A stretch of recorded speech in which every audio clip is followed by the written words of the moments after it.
पिछले 19 जून से उनकी तबीयत जो है खराब चल रही है और सर गंगाराम हॉस्पिटल में भर्ती हैं गुरुजी।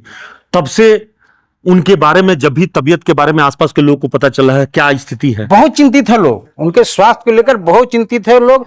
और गरीब से गरीब लोगों की कोशिश है कि मतलब वो उनसे जाकर मुलाकात करें। यहीं बगल में एक गांव है जहां उनके एक रिश्ते में हेमंत सोरेन का मामा जी हैं, सरजू किस्कू, यहाँ बगल में है। वो लोग मैंने बहुत ही चिंतित हैं। वो लोग पूजा पाठ भी कर रहे हैं, जल्दी से उनका स्वास्थ्य बढ़िया हो जाए। लोग उम्मीद पाले हुए हैं और गरीब से गरीब लोग यही दुआ कर रहे हैं कि वो जल्दी से जल्दी ठीक हो जाए। किस प्रकार से ये आश्रम आप लोग के लिए अब एक प्रार्थना स्थल बन गया है? देखिए आदरणीय गुरु जी, यहाँ पर से सिर्फ धनबाद ही, टुंडी ही नहीं, यहाँ से संथाल परगना, गिरिडीह, हजारीबाग, बोकारो, इन कई जिलों को यहाँ से संचालित करते थे। और यही वो आंगन भी है जहाँ गुरु जी समांतर सरकार भी चलाते थे।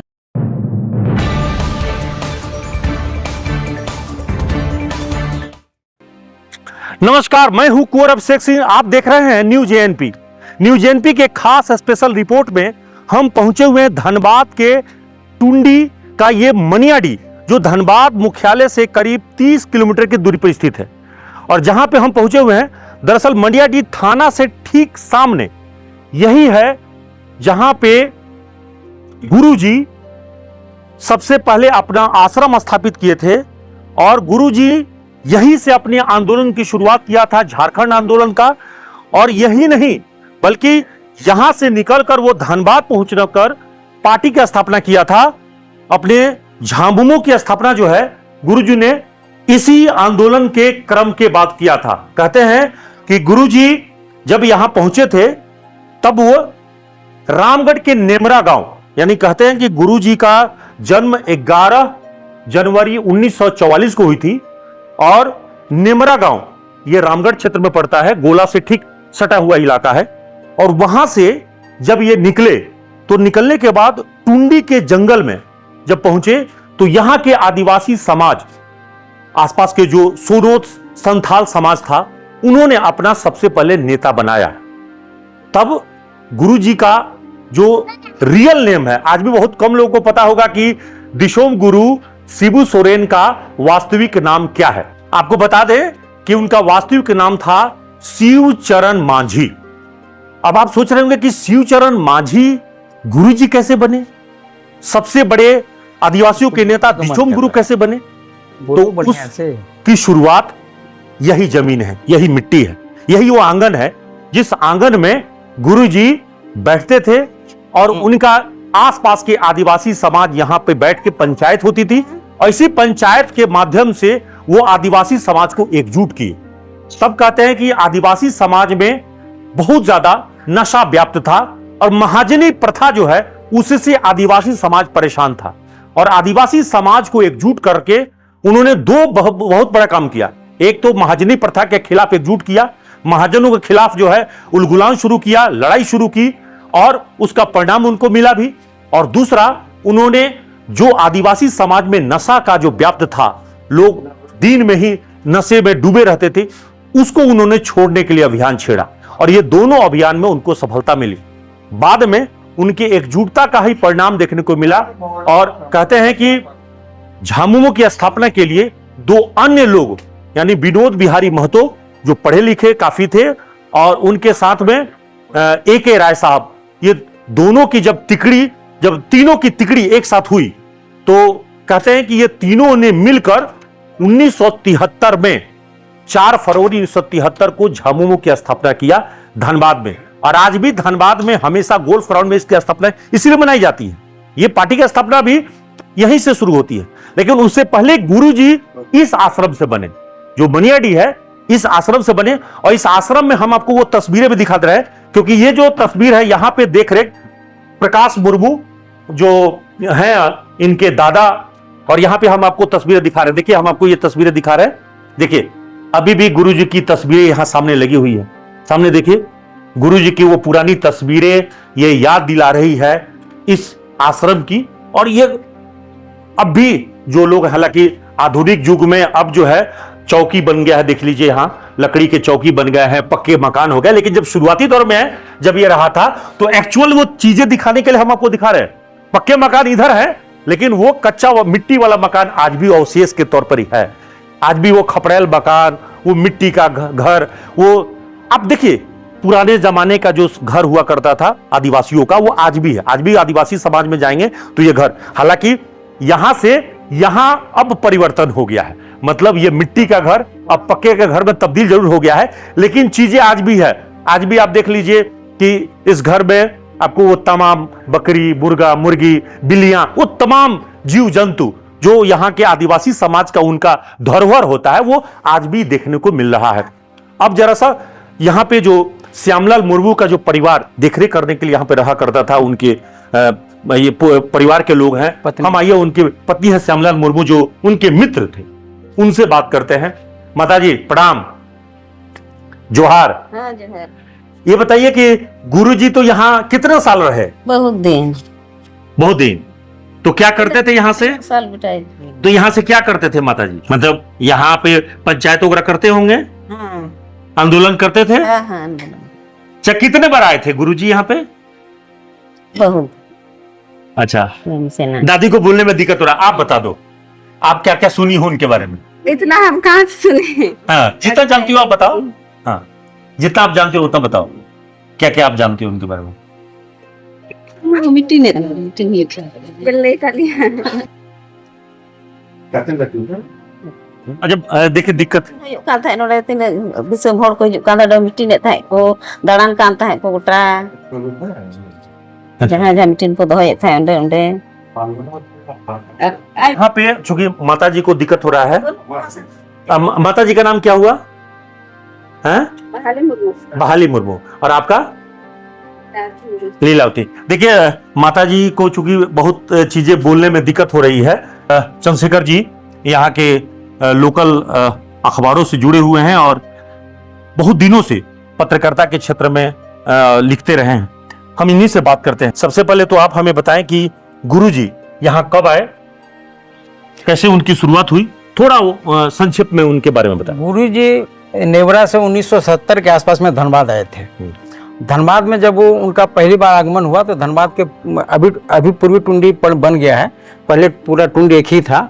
तो कुरकुटा में वो पहली बार आए थे और वहाँ पे रहे थे रसिक मुर्मू के यहाँ जी। वहीं से आने के बाद जब उनको यहाँ के आदिवासी समाज की पीड़ा महसूस हुई, क्योंकि वो उस समय हमारी वादे हुए आदमी लोग बहुत मदिरा पान करते थे, तो जिसके कारण महाजन लोग जो है मानो औने पौने दाम में उसे जमीन लिखवा लिया करते थे। अच्छा। तब उनको एहसास हुआ कि जब तक हम आदिवासी में जागरूकता नहीं लाएंगे और ये दारू और माड़ी नहीं छोड़ेगा, तब तक इस समाज का उन्नति नहीं हो सकता है। अच्छा, उसी जमाने तो मतलब ये जो जगह आप दिखा रहे हैं यहाँ पे, मतलब इसमें से कौन सा कमरा था जो गुरुजी का था जहाँ पे मतलब उस समय ये पूरा जो कमरा आप देख रहे हैं जी, ये तो बाद में कालांतर में खपड़ेल हो गया। पहले फूसका ही हुआ करता था। अच्छा, फूस का था, मतलब कपड़ा भी नहीं, फूस था। जिस समय आंदोलन, जिस समय गुरुजी यहाँ पे आश्रम की स्थापना किए थे, उस वक्त यहाँ पे फूस का घर था ये। उसके बाद कालांतर में ये खपड़ा चढ़ा और फिर जब झारखंड राज्य बना और अलग हुआ, तब ये विधायक फंड से ये विधायक जी के द्वारा। तो ये कौन बनवाया? मतलब विधायक कितना लागत लगा इसमें? ये उस समय के लगभग 4-4.5 लाख के आसपास का लागत बना होगा उस समय ये बना है। तो अब ये आश्रम जो है मतलब एक तरह से म्यूजियम की तरह हो गया। हाँ बिल्कुल, सरकार की कोशिश है कि इसको झारखंड लेवल पर विकसित किया जाए। और अभी बाहर में एक बड़ा यहाँ पे सामुदायिक स्वास्थ्य केंद्र बनाया गया है आश्रम के नाम पर ही, और अभी इसको रेनोवेशन भी किया जा रहा है। आए थे इसके पहले, जब आए थे हेमंत सोरेन वगैरह, कल्पना सोरेन आई थी, तो उस समय ये परिकल्पना की गई थी कि इसको झारखंड लेवल पर हम लोग विकसित करेंगे ताकि आने वाला समय में इसको एक पर्यटक क्षेत्र के रूप में विकसित किया जाए। और उस क्षेत्र में भी कार्य किया जा रहा है, शुरुआत हो चुका है जी। तो अभी भी मतलब अगर झामुमो कोई बड़ा काम करता है तो यहाँ पे आके बिल्कुल अभी झारखंड में जो अभी चुनाव खत्म हुआ, इस चुनाव का जो आगाज हुआ था, चुनाव प्रचार का, कल्पना सोरेन यहीं पे आके पहला शुरुआत यही सभा किया था इसी जगह पे। और यहाँ पे ये शहीद हैं श्यामलाल मुर्मू, उनके समाधि पर माल्यार्पण करके और फिर यहाँ से ही आगाज हुआ था चुनाव प्रचार का, और उसकी मैंने स्थिति देख लीजिए। पिछले 19 जून से उनकी तबीयत जो है खराब चल रही है और सर गंगाराम हॉस्पिटल में भर्ती हैं गुरुजी। तब से उनके बारे में, जब भी तबीयत के बारे में आसपास के लोगों को पता चला है, क्या स्थिति है? बहुत चिंतित है लोग, उनके स्वास्थ्य को लेकर बहुत चिंतित है लोग, और गरीब से गरीब लोगों की कोशिश है कि मतलब वो उनसे जाकर मुलाकात करें। यहीं बगल में एक गांव है जहां उनके एक रिश्ते में हेमंत सोरेन का मामा जी हैं, सरजू किस्कू, यहाँ बगल में है। वो लोग मैंने बहुत ही चिंतित हैं। वो लोग पूजा पाठ भी कर रहे हैं, जल्दी से उनका स्वास्थ्य बढ़िया हो जाए, लोग उम्मीद पाले हुए हैं। और गरीब से गरीब लोग यही दुआ कर रहे हैं कि वो जल्दी से जल्दी ठीक हो जाए। अच्छा, पास में ही एक बहुत बढ़िया जो है आश्रम का एक दूसरा लगता है कि भवन तैयार किया गया है। वो कितने लाख की लागत से है और वो उद्घाटन क्या गुरुजी से ही कराना चाह रहे थे? हाँ, लोगों की परिकल्पना तो थी कि उसका उद्घाटन गुरुजी से ही कराया जाए, लेकिन अभी गुरुजी का स्वास्थ्य ठीक नहीं है। वो बिल्डिंग बनकर तैयार है, वो लगभग 99 लाख का था, और अभी सेकंड पार्ट जो है वो 60 लाख के लगभग का है, जो सेकंड पार्ट का काम अभी चल रहा है। उसमें पूरा ये रेनोवेशन होगा, वो सामने का जो हिस्सा पूरा वो मैंने पेवर ब्लॉक वगैरह लग के खूबसूरत इसको बनाने का प्रोग्राम है। कभी कहते हैं कि कभी ये इलाका कभी नक्सलियों का इलाका हुआ करता था, काफी डर हुआ करता था, इस इलाके में पुलिस थाना भी इस क्षेत्र में जाने से डरती थी। अब तो इलाका बदल गया है। नहीं, वक्त के साथ बदलाव हुआ है। एक समय था, विकास हुए। हाँ बिल्कुल, एक समय था कि लोग इधर मनियाडी के नाम से डर जाते थे। माने पब्लिक तो दूर दे है, माने पुलिस तक आना नहीं चाहती थी, इसीलिए पिकेट बना था। इसीलिए पिकेट तो बना था। ये जो आश्रम है इसकी सुरक्षा के ख्याल से। अच्छा, ये ये जो आश्रम था, इसीलिए कि एक दो बार हमला भी हुआ था उस नक्सली के में, जब इनका हत्या हुआ था ये श्यामलाल मुर्मू का, तो ये यहाँ के देखभाल करते थे, उनकी हत्या हो चुकी थी। अच्छा, तो हत्या नक्सलियों ने किया था। और उसके बाद इस पिकेट का स्थापना किया गया था कि आश्रम का सुरक्षा हो। तो पिकेट कालांतर में अभी थाना का रूप ले लिया है। अब थाना हो गया। अब थाना हो गया, तो अब आश्रम और थाना दोनों आमने सामने। के सामने। हाँ, ये तस्वीर दिखते हैं। अब देखिए, हम आपको सीधे तौर पर स्थानीय पत्रकार चंद्रशेखर सिंह बता रहे थे कि ये आश्रम किस प्रकार से जुड़ा हुआ है, गुरुजी की एक एक यादें यहाँ संजोई हुई है। इस मामले में ज्यादा जानकारी के लिए झामुमो के वरिष्ठ नेता हैं देबू महतो, उनसे हम बातचीत करते हैं, उनसे पूछते हैं। देबूदा, ये आश्रम आप लोग एक तरह से ये धार्मिक स्थल हो गया है, क्योंकि गुरुजी का एक एक यादें यहाँ जुड़ी हुई है। आंदोलन का यहाँ पे नींव रखी गई है, आपकी पार्टी का स्थापना यहाँ से शुरुआत माना जा गया है। तो तमाम जो चीजें हैं, मतलब एक तरह से कहिए कि आज के डेट में आपके पार्टी, आपके संगठन, ये सबका आधार जो है वो पोखरिया का ये आश्रम है। तो किस प्रकार से ये आश्रम आप लोग के लिए अब एक प्रार्थना स्थल बन गया है? देखिए, आदरणीय गुरुजी यहाँ पर से सिर्फ धनबाद ही, टुंडी ही नहीं, यहाँ से संथाल परगना, गिरिडीह, हजारीबाग, बोकारो, इन कई जिलों को यहाँ से संचालित करते थे। और यही वो आंगन भी है जहाँ गुरुजी समांतर सरकार भी चलाते थे। अच्छा, और समांतर सरकार के चलने के उपरांत जो भी समस्याएं आती थी तो यहाँ अदालत लगती थी।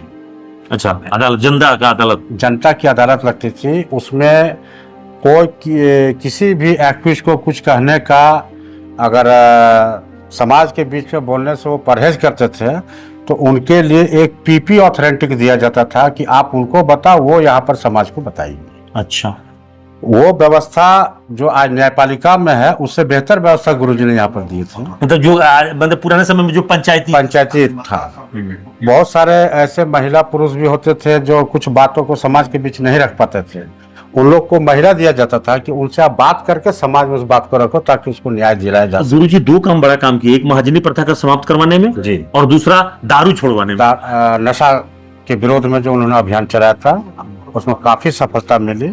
और आज सफलता मिलने के कारण ही आदिवासी समुदाय के साथ में सारे समुदाय पढ़े लिखे और राज्य के विकास के लिए आज अग्रतर कदम रख रहे हैं।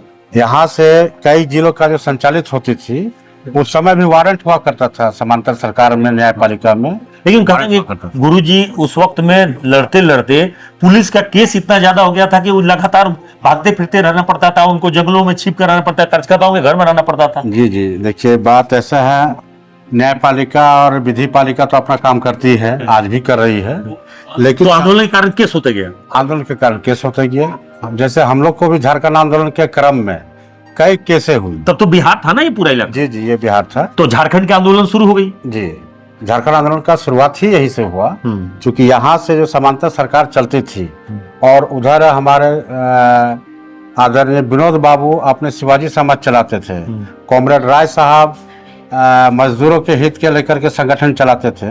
तो इन लोगों में एक सामंजस्य बना, तीनों एक हो गए और तीनों एक हुए। और तीनों एक होने के बाद 3/2/73 को झारखंड मुक्ति मोर्चा नामक एक पार्टी की स्थापना हुई गोल्फ ग्राउंड से। वो गोल्फ ग्राउंड में पहला स्थापना के दिन जो है आपके दुमका से साहेबगंज, पाकुड़, जामताड़ा, गिरिडीह, टुंडी और विभिन्न झारखंड के जो छोटनागपुर प्रमंडल है कि लोगों पैदल ही कुछ किए। और उस वक्त के अनुमानित कम से कम 5 लाख से अधिक कार्यकर्ता। तो आज भी तो 4 फरवरी को स्थापना दिवस मनाते हैं आप लोग। होती है, लेकिन आज थोड़ा सा परिवर्तन आई है, मॉडल युग में सब प्रवेश किए हैं। लेकिन उस समय पैदल ही 2 दिन पहले घर से सब निकल जाते थे, सतुआ मुढ़ी लेकर के, और जो कि स्थापना दिवस मनाते थे। इतनी उमंगे थी।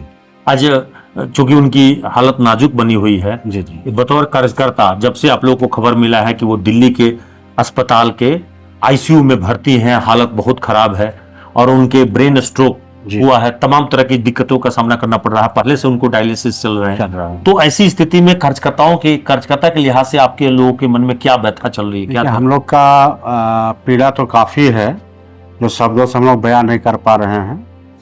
बहुत सारे गांव में, बूढ़ा बूढ़ी थान में, जाहिर थान में, और जो हम लोग का धार्मिक स्थल है, मंदिरों में, मस्जिदों में गुरु जी के उत्तम स्वास्थ्य के लेके पूजा अर्चना, दुआएं मांगी जा रही है। और हमेशा ये हुई है, जब जब गुरु जी के ऊपर संकट आई है तब तब ये हम लोग करते आ रहे हैं। एक लड़ाकू रहे हैं, वीर रहे हैं, तो वापसी करेंगे, उम्मीद है 100%। और इसके 15 साल पहले आप जाएंगे तो देखें कि उनको जामताड़ा कैंप जेल में भी रखा गया था। उस वक्त भी आदिवासी समुदाय में कई गांवों में एक दिन का उपवास का कार्यक्रम चलाया गया था, हड़िया उपवास। वो दिन उस गांव में कोई खाना नहीं पकाते थे, हड़िया उलट के उस दिन उपवास मनाते थे और दुआ करते थे कि गुरु जी को न्याय मिले और जल्द से जल्द बाहर आ जाए। देखिए, तो मतलब एक बार फिर से आपको अब पूरी तरह से उम्मीद है, उस ईश्वर पर भरोसा है कि वो वापसी करेंगे और स्वस्थ होकर आएंगे। बिल्कुल बिल्कुल, ईश्वर पर भरोसा था, है रहे जी। तो ये बहुत बड़ी बात उन्होंने कहा है। देखिए, आपको बता दें कि आदिवासी समाज के सबसे बड़े नेता होने के नाते तमाम कार्यकर्ताओं का दुआ प्रार्थना इस वक्त में गुरु जी के लिए हो रही है, दिशोप गुरु जी के लिए, कि वो फिर से वापसी जरूर करेंगे और अपनी टुंडी की धरती पर, जहां पे ये आश्रम उन्होंने बनाया है, इस आश्रम में आज नहीं तो कल वो जरूर लौटेंगे। तो ये जो है, ये लोगों का भरोसा है।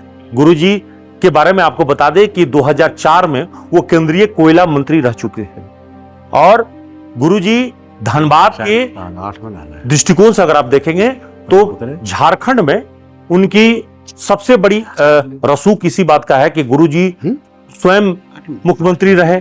आज उनके पुत्र जो है हेमंत सोरेन मुख्यमंत्री हैं और उनके परिवार जो है आज राजनीतिक ताकतों का सबसे बड़ा ताकतवर परिवार माना जाता है। और यही नहीं, ये कह सकते हैं कि झारखंड में सत्ता का जो आज के डेट में झामुमो और झामुमो के साथ जो एलाइज पार्टियां हैं, उसकी सरकार यहाँ पे राज्य में चल रही है। लेकिन उसके बावजूद भी हम अगर गुरु जी के परिजनों की बात करें तो गुरु जी के परिजनों का पूरी तरह से जो विश्वास है, आस्था है, कि इस आश्रम से जुड़ा हुआ है। यानी हेमंत सोरेन का कोई भी कार्यक्रम का शुभारंभ जो है वो इस आश्रम से जरूर होता है। यानी पिछले बार जब 2024 में चुनावी आगाज हुआ तो उसका शुभारंभ भी उन्होंने यहीं से किया। इसका मतलब यह है कि ये जो स्थल है वो झामुमो पार्टी के लिए एक तीर्थ स्थल के रूप में तब्दील हो गया और भविष्य में भी गुरु जी रहे या न रहे, ये जो स्थल है वो हमेशा के लिए तीर्थ स्थल बनकर रहेगा और झामुमो के कार्यकर्ताओं के लिए एक आदर्श जगह ये स्थापित है। और उससे भी बड़ी बात यहाँ पे ये कह सकते हैं कि गुरु जी के ऊपर कई बार गंभीर आरोप लगे, पुलिस या केस हुआ। चिरुडी नरसंहार जिसमें 11 लोगों की हत्या हुई थी, उस मामले में आरोप लगे, वो बाहर निकल गए और बाइज्जत बरी हुए। शशिनाथ झा जो पीए हत्याकांड हुआ था उस मामले में भी बरी हुए। तो तमाम तरह के आरोप उन पे लगे हैं और सभी मामलों में वो एक एक करके बरी हुए और इस तरह से उन्होंने आंदोलन की एक एक कड़ी, मतलब झारखंड निर्माण के दौरान जो आंदोलन की शुरुआत उन्होंने किया था, उस आंदोलन की शुरुआत इसी पोखरिया आश्रम से किया था।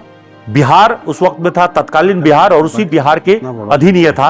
और उस लड़ाई का ही नतीजा था कि आखिरकार जो लालू यादव ने कहा था कि झारखंड निर्माण मेरे लाश पे होगी, और उन्हें भी झारखंड बांटने के लिए मजबूर होना पड़ा। हालांकि जब झारखंड बन रहा था तब केंद्र में अटल जी की सरकार थी, और अटल बिहारी वाजपेयी ने झारखंड निर्माण की मंजूरी दिया, और 15 नवंबर 2000 को झारखंड बना। और इसीलिए झारखंड के बारे में कहा जाता है कि गुरुजी ने एक नारा दिया था, लड़कर लेंगे झारखंड। ये लड़कर लेके झारखंड वाला जो आंदोलन की जो सबसे पहले स्लोगन था, वो इसी धरती से दी गई थी। और आज भी झामुमो हर आंदोलन की शुरुआत में गुरुजी का वो नारा याद रखता है। तो आज झारखंड का निर्माण अगर आप देख रहे हैं, और इतना खूबसूरत ये जो पर्वतीय राज बन के, आदिवासियों का राज बनकर अगर तैयार हुआ है, तो दिशोम गुरु शिबू सोरेन का ही तो देन है। और इसीलिए गुरु जी का आज हर कोई वंदन करता है, अभिनंदन करता है। नमस्कार।